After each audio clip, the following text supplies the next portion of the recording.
The President, Federal Republic of Nigeria and Commander-in-Chief of the Armed Forces, President Bola Ahmed Tinubu, GCFR, who is ably represented by our own distinguished Senate President of the 10th Senate, His Excellency Senator Godswill Akpabio, CON. Let me also acknowledge you in your own capacity as an illustrious son of the region who is also here. Permit me also to acknowledge specially the man that I share some of his path with in terms of name, even though his own is good luck, my own is lucky. He was once a deputy governor and became governor. I also was once a deputy governor. Now I'm a governor. Who knows what is ahead?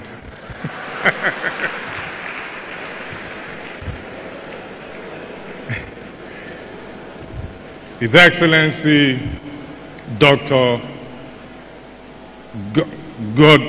Goodluck Ebele Jonathan, I recognize you specially. Let me also acknowledge the Governor of Bayelsa State, who is also here in person. He's also a distinguished Senator Aiyedatiwa. I recognize you. All the other deputy governors that are representing the governors of the Niger Delta states, the distinguished senators, chairman of committees, the Honorable Minister of Niger Delta Affairs, all former ministers, former governors, all our distinguished people from Niger Delta region and our friends that are not ordinarily from Niger Delta but that are here with us to identify with us. Distinguished ladies and gentlemen, we, all of us from Niger Delta, we are very resilient and have very high hope that our region can be transformed for us to have a better living all along, considering the potentials, the natural resources that God has endowed us with.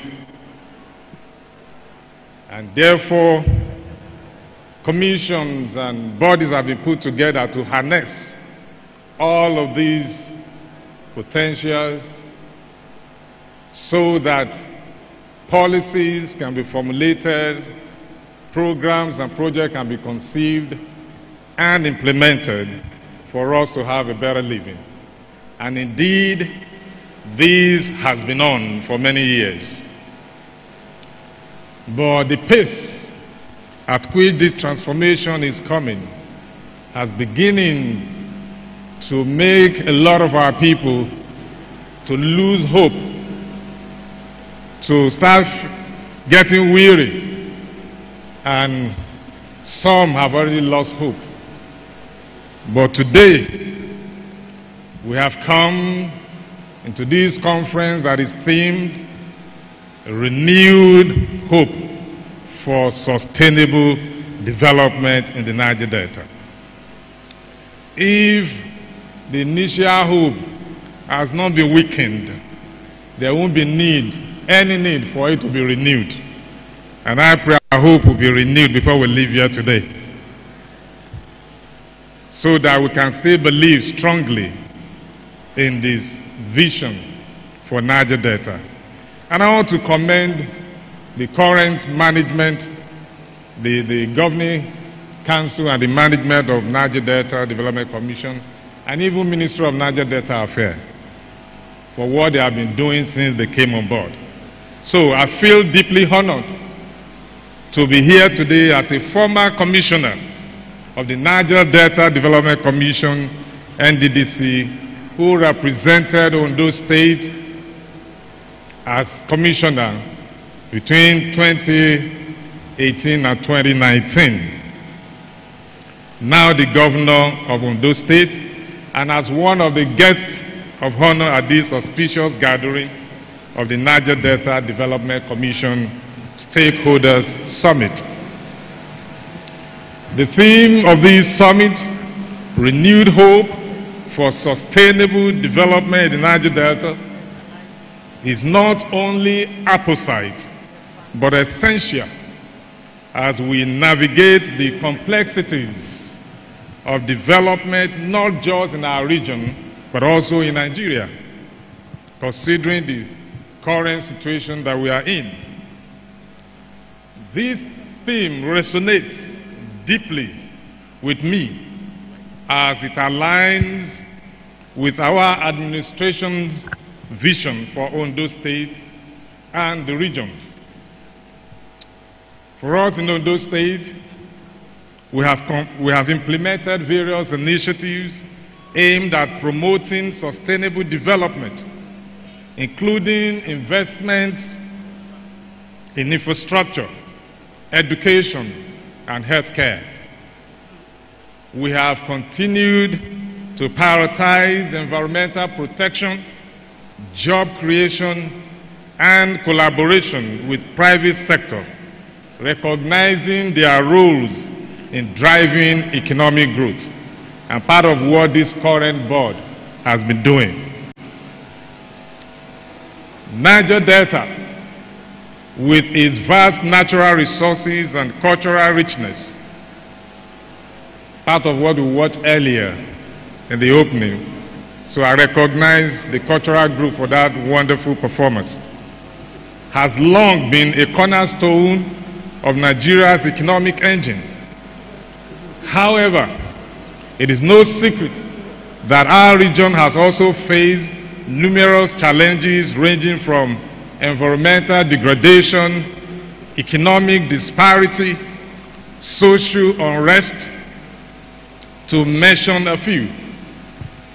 These issues have not only hindered our growth, but have also stifled the potential of our vibrant and industrious communities. But in the last 2 days and today, we gathered here not for the usual talk shop regarding these challenges, but to chart a path forward, a path to renew our hope for sustainable development that guarantees a brighter future for our people in the region.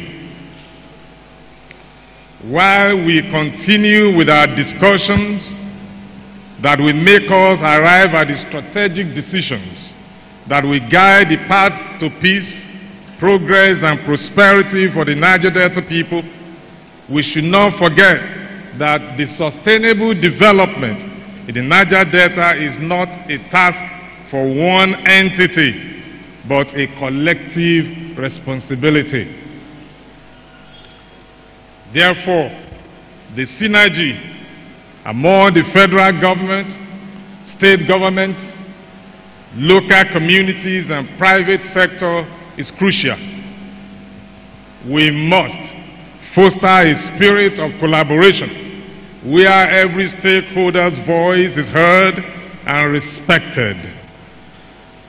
The NDDC, as a key driver of development in the region, must continue to engage with all relevant parties and stakeholders to ensure that projects are not only impactful, but also reflective of the true needs of our communities.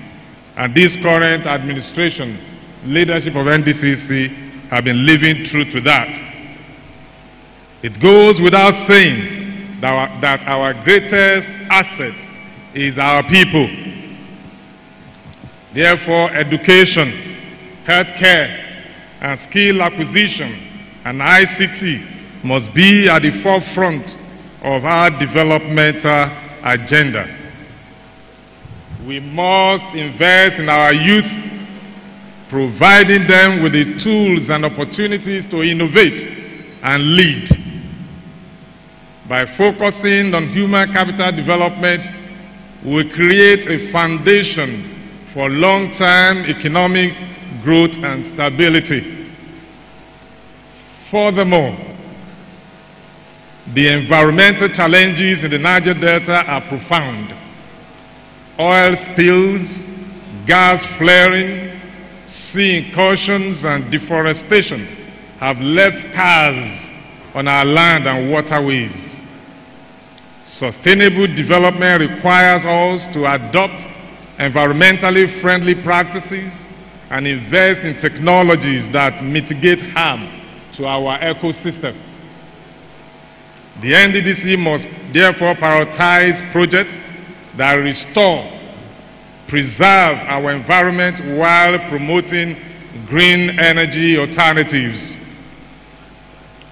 My dear people of Niger Delta, while oil remains a critical component of our economy, it is imperative that we diversify our economic activities.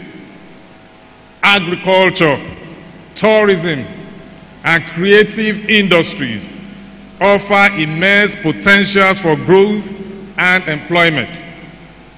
By diversifying our economy, we reduce our vulnerability to global oil price fluctuations and create more resilient communities. We all know that robust infrastructure is the backbone of any thriving economy. Roads, bridges, healthcare facilities, and schools are essential for the well-being of our people. The NDDC has made significant strides in this area, but more needs to be done. We must ensure that infrastructural projects are executed efficiently, transparently, and sustainably. And I say no more abandonment of projects as a result of change in leadership. Leadership, they say, is continuum. Above all, transparency and accountability are the bedrock of good governance. As stakeholders, especially political leaders, you have been accused earlier on that you caused the delay in the transformation agenda of Niger Delta. Public servants at the decision-making level, we must be worthy stewards of the resources entrusted to us. The Niger Delta States, Niger Delta Development Commission, and other critical stakeholders must continue to uphold the highest standards of integrity and ensure that funds are utilized for the purpose it was intended. By fostering a culture of accountability, we build trust and confidence among our people, and that is the only way their hope can be renewed. In conclusion, at the moment, we seemingly stand at a crossroad. The path we choose will determine the future of the Niger Delta. Let us embrace this renewed hope for sustainable development with a sense of urgency and commitment. Together, we can transform the Niger Delta faster than it is right now into a region of peace, prosperity, and a land of opportunity for all. Thank you for listening. God bless Niger Delta region, and God bless the Federal Republic of Nigeria. Thank you. Thank you, Your Excellency. Thank you. We appreciate you, Your Excellency, the Governor of Ondo State, Honorable Lucky Aiyedatiwa. Thank you very much. Let me welcome here the former governor of Cross River State. They call him the father of modern Cross River. If oil and gas is what defines the